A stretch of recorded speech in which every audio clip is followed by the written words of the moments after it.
ठीक है, तो देख लो क्वेश्चन, देखो कंस्ट्रक्टर के ऊपर क्वेश्चन है ये।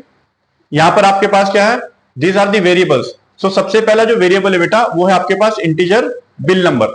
जैसा आपने देखा होगा ना, आप कभी भी देखते हो बिल आता है तो उसके ऊपर नंबर लिखा आता है, यूनिक नंबर, तो वो ये बिल नंबर स्टोर करेगा।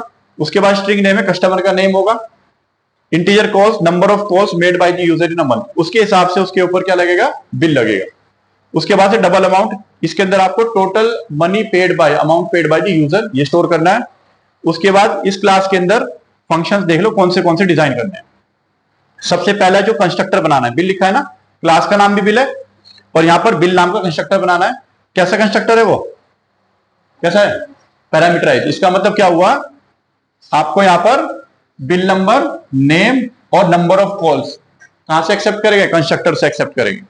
ठीक है, जैसे कंस्ट्रक्टर ने ये पैरामीटर्स एक्सेप्ट किए, उसके बाद जो कैलकुलेट फंक्शन है, कैलकुलेट फंक्शन क्या करेगा, मंथली बिल कैलकुलेट करेगा depending on the information given below. So first 100 calls के लिए जो आपके पास टैरिफ है या रेट है वो है 0.60, 60 पैसे पर कॉल। उसके बाद नेक्स्ट 100 कॉल्स के लिए कितना बेटा, 80 पैसे पर कॉल।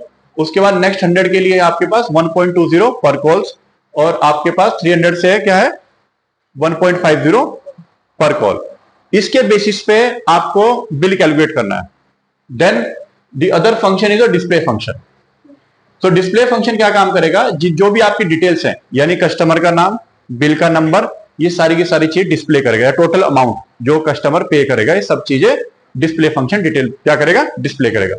एक और चीज है, जो भी हम बिल कैलकुलेट करेंगे उसके ऊपर 125 रुपीज का क्या लग रहा है बेटा, फिक्स चार्ज। क्या लग रहा है, रेंटल चार्ज। का मतलब ये होता है कि देखो, अगर हमने क्या किया, हमने for example you have a metre connection, हम लोग अपना घर लॉक करके चले गए, ठीक है, तो गवर्नमेंट क्या करती है, कुछ ना कुछ टैक्स जरूर लेती है, हमारे हमसे लेती है ना। क्यों, क्योंकि उन्होंने वायरिंग की ना हमारे घर तक, तो हर एक महीने क्या होता है, रेंटल होता है।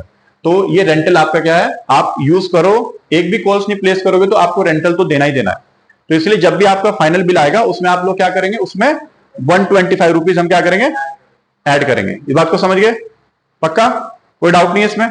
ठीक है, तो इसको करते हैं, देखो तो सबसे पहले क्या करेंगे हम लोग, सबसे पहले इसको तो बाद में देखेंगे। देखो सबसे पहले क्या करते हैं, क्लास बनाते हैं। क्लास का नाम क्या है बेटा, क्या नाम है, bill. So design a class name bill, right here class bill. सबसे पहले क्या बनाना था, उसके अंदर कंस्ट्रक्टर बनाना है बेटा। और कंस्ट्रक्टर क्या क्या वेरिएबल्स लेगा, अभी मैंने बताया। देखो पैरामीटराइज कंस्ट्रक्टर से हम यूजर से वैल्यू डालेंगे, तो हमें क्या करना होगा, हमें ग्लोबल वैल्यू बनानी पड़ेगी ना, क्या करना होगा, ठीक है। सो इसलिए पहले क्या करो, आप ग्लोबल वेरिएबल्स डिक्लेयर कर लो। तो कंस्ट्रक्टर तो क्या करेगा, उनको वैल्यूज पुट करेगा।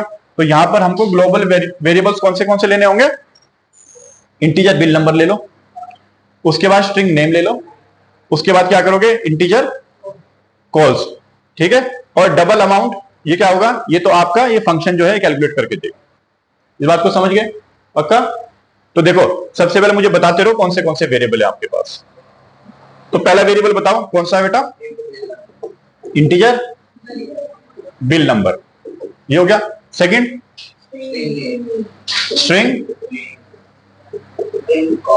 स्ट्रिंग नेम, ठीक है, इसके अंदर हम लोग क्या करेंगे, कस्टमर का नेम स्टोर करेंगे। दूसरा है बेटा इंटीजर कॉल, ठीक है, ये हो गया इनिशियलाइज। और डबल अमाउंट को इनिशियलाइज करने की आपको यहां पर रिक्वायरमेंट नहीं है, बिकॉज अमाउंट तो डिस्प्ले फंक्शन से कर सकते हैं।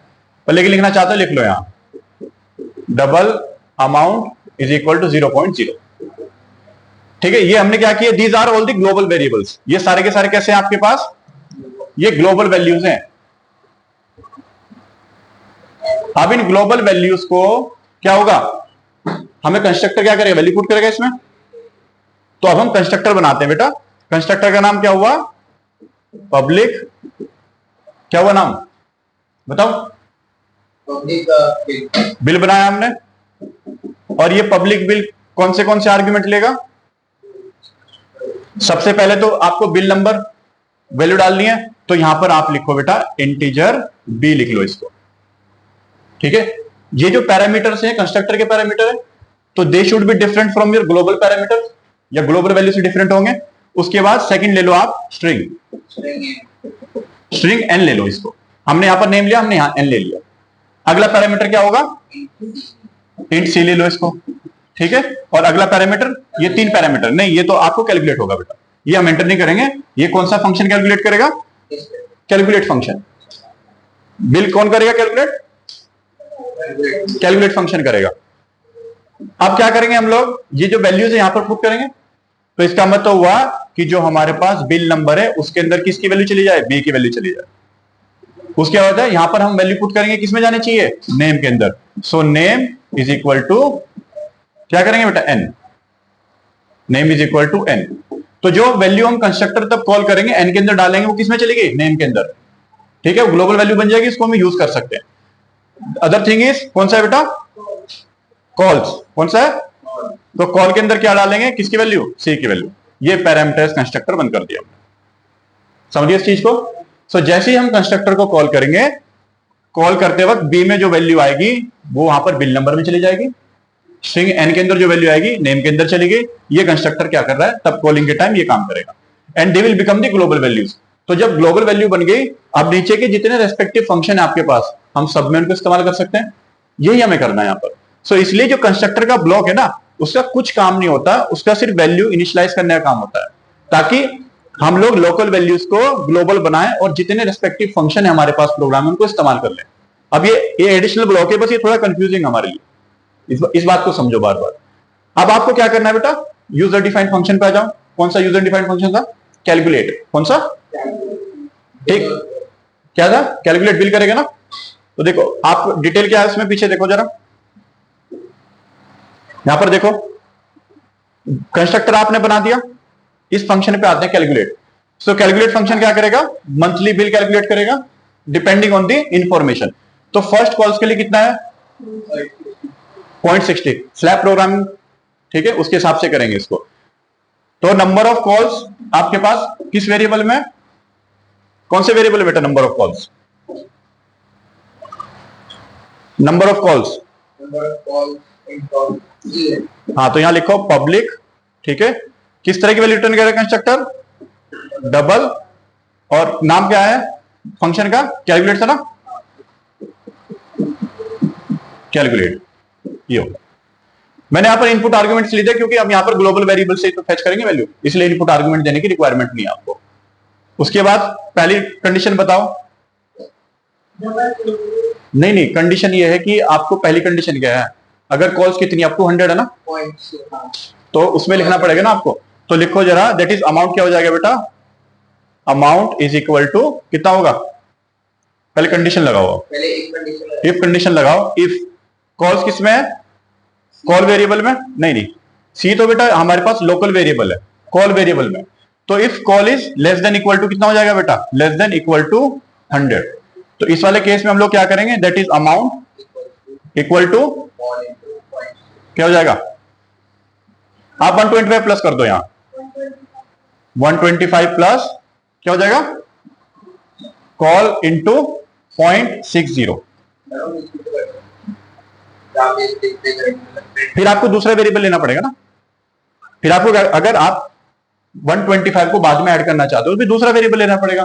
आप क्या करो, जैसे आप इफ कंडीशन लगाते हो साथ में ऐड कर लो, फिर आपको दूसरे वेरिएबल में स्टोर करने की जरूरत नहीं पड़ेगी इसको, इसलिए मैं साथ में कर रहा हूं। तो पहले वाली कंडीशन समझ गए? पहले वाली कंडीशन क्या है? अगर आपके number of calls is less then 100 तो अमाउंट क्या हो जाएगा बेटा? 125 फिक्स चार्ज है प्लस कॉल्स इंटू 0.6 यानी 60 पैसे पर कॉल। सेकंड वाला देखो जरा, एल्स इफ क्या आएगा? एल्स इफ है कंडीशन क्या आएगा बेटा? कॉल शुड बी, तो इसका मतलब हुआ कि 100, ये हो गया, call should be greater than 100 और लेस देन कितना होना चाहिए? 200 होना चाहिए ना। तो लेस देन इक्वल टू 200, ये सेकंड कंडीशन आपके पास। सेकंड कंडीशन में आप लोग क्या करोगे?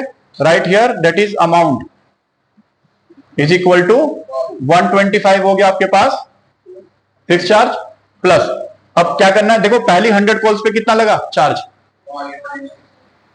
कितना लगा?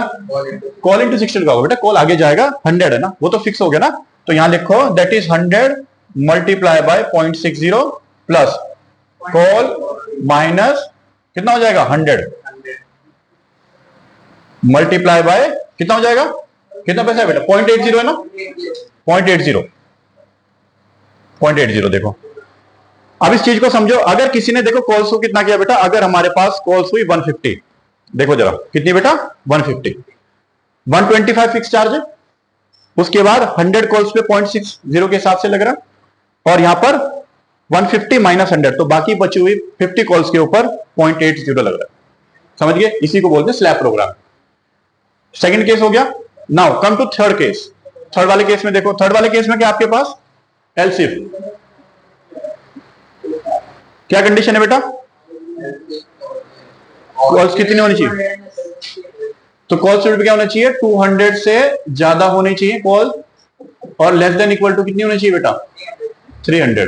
तो इस वाले स्लैब में क्या होगा आपके पास, that is amount is equal to 125 plus बाकी जो कॉल्स है 100, उनके ऊपर कितना लगेगा बेटा 100 multiply by 0.60 plus 100 multiply by 0.80। अब प्लस क्या प्लस करेंगे इसमें,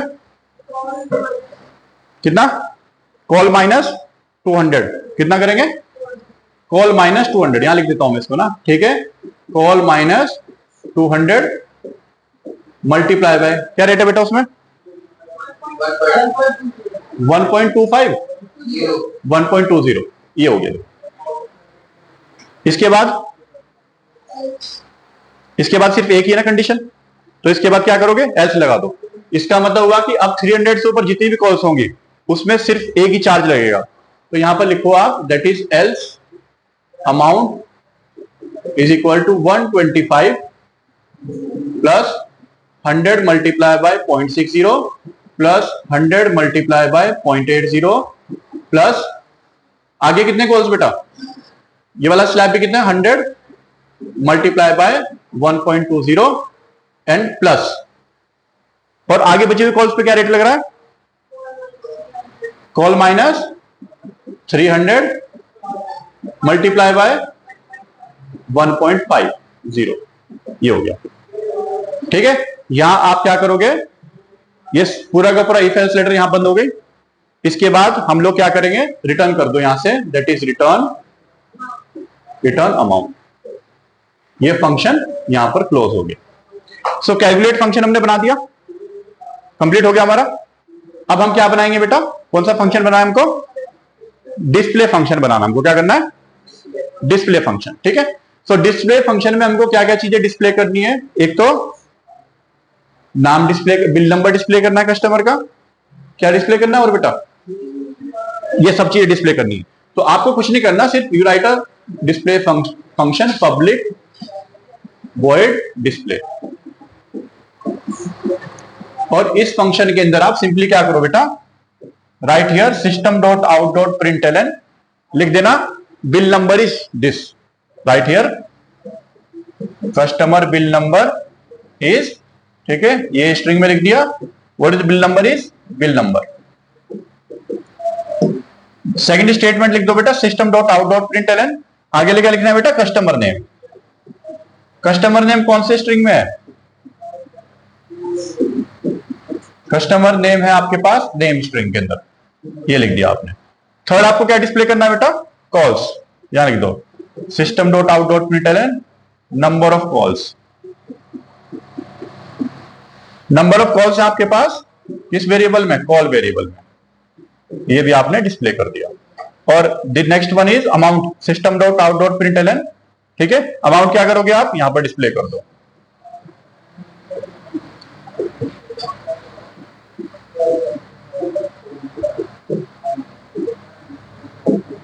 और ये आपने डिस्प्ले फंक्शन बंद कर दिया। ठीक है, डिस्प्ले फंक्शन ने क्या किया, सिर्फ और सिर्फ आपके पास जितनी चीजें थी उन सबको डिस्प्ले कर दिया, कस्टमर का नाम, बिल नंबर, ठीक है, अमाउंट।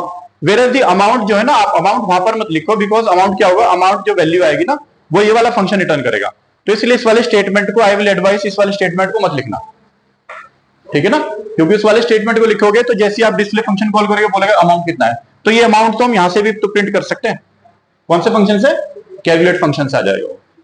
ये हो गया आपके पास, इसमें कोई डाउट नहीं है। नोट कर लिया। अब हमें क्या करना है बेटा, ये जितने भी फंक्शन है आपके, अब हम मेन क्लास में कंस्ट्रक्टर को क्या करेंगे, कॉल करेंगे और वहां पर वैल्यूज पास करेंगे। ठीक है, नोट कर लिया। आगे देखो जरा,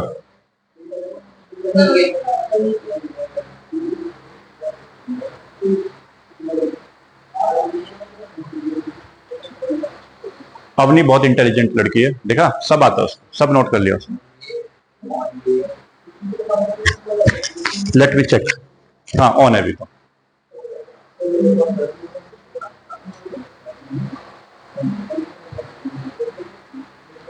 लिखो जल्दी, फटाफट लिखो।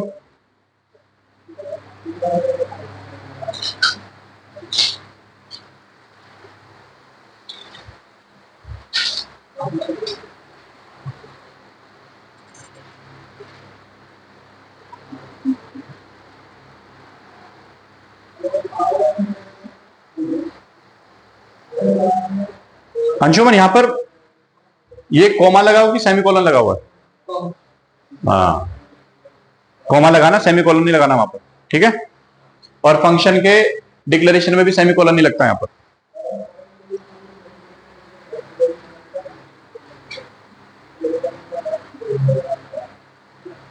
ठीक है, चलो अब आगे करते हैं इसको। Will design a main class, will design the main class. वापस आएंगे इस पर, कोई बात नहीं। तो देखो मेन क्लास डिजाइन करते हैं बेटा। So main class, this colour is okay now.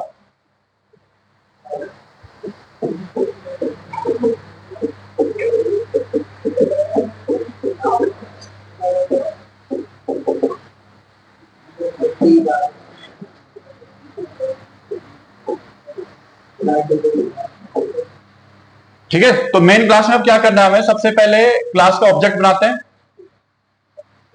और जैसे ही हम ऑब्जेक्ट बनाएंगे तो इसका मतलब हम क्या करें, कंस्ट्रक्टर को कॉल कर रहे हैं।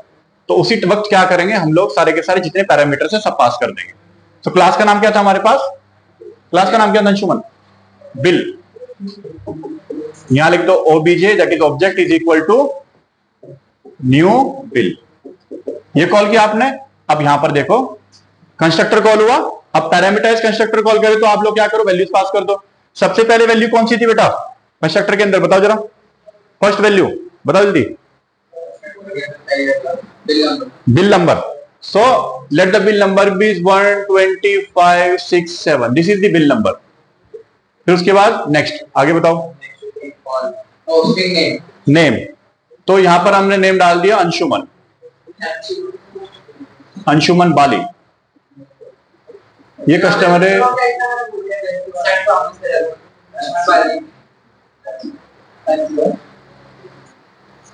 सारा, हाँ अगर प्रोग्राम ठीक है ना, सारा प्रोग्राम सिर्फ नेम पे बेस्ड है हमारा।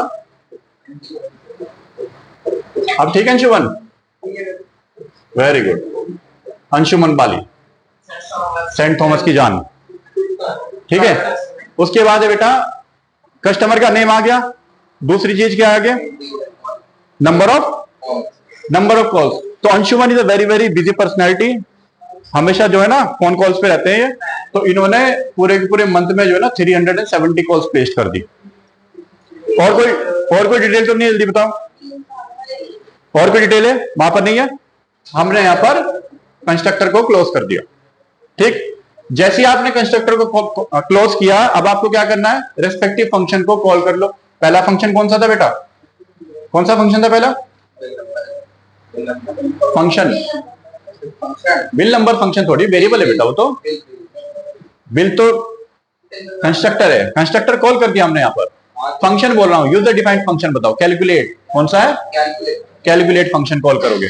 सो right here system dot out dot println obj dot, क्या कैलकुलेट करोगे यहां पर,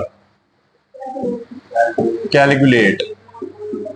ठीक है, अब ये कैलकुलेट फंक्शन क्या करेगा, आपको टोटल अमाउंट कैलकुलेट करके प्रिंट कर देंगे यहां पर। 125 बेटा मैंने पीछे ऐड तो कर दिया, देखो जरा 125 पीछे ऐड तो कर दिया, देखो 125 हर जगह मैंने ऐड किया हुआ है। जैसे आपके पास अमाउंट कैलकुलेट होता है हर जगह 125 ऐड हुआ है, तो इसलिए आपको इसको सेपरेटली लिखने की जरूरत नहीं है।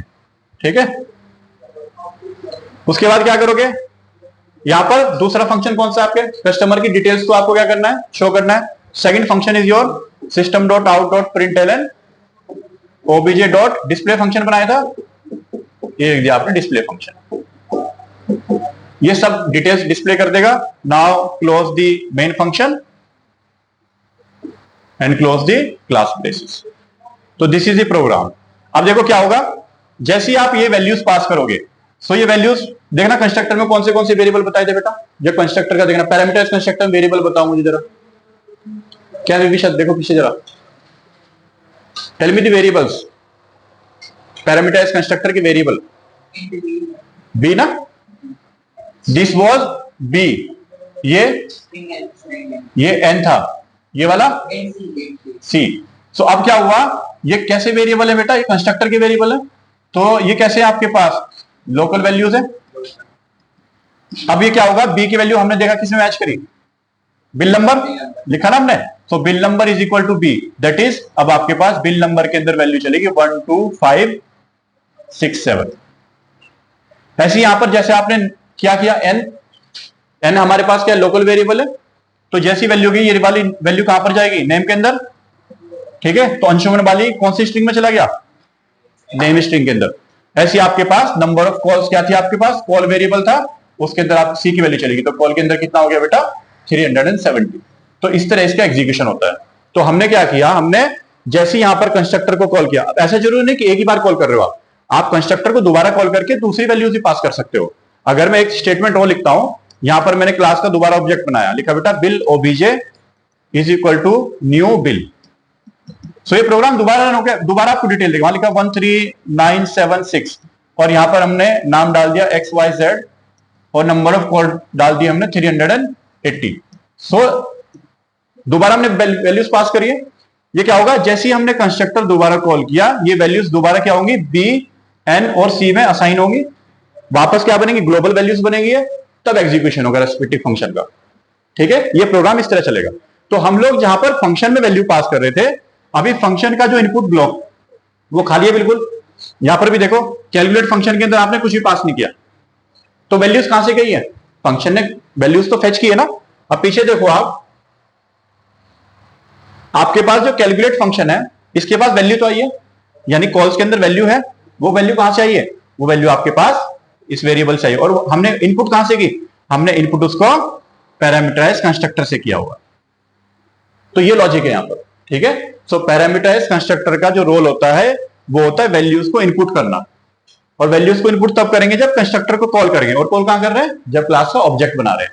तो क्लास के ऑब्जेक्ट बनाते वक्त हमने क्या किया, हमने यहां पर वैल्यूज को इनपुट कर दिया, ठीक है। This is how this program will work.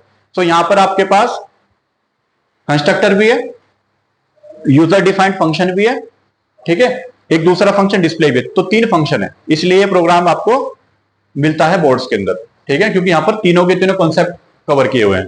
ये शिका को नींद आ गई, ठीक है, बंद कर दो इसको।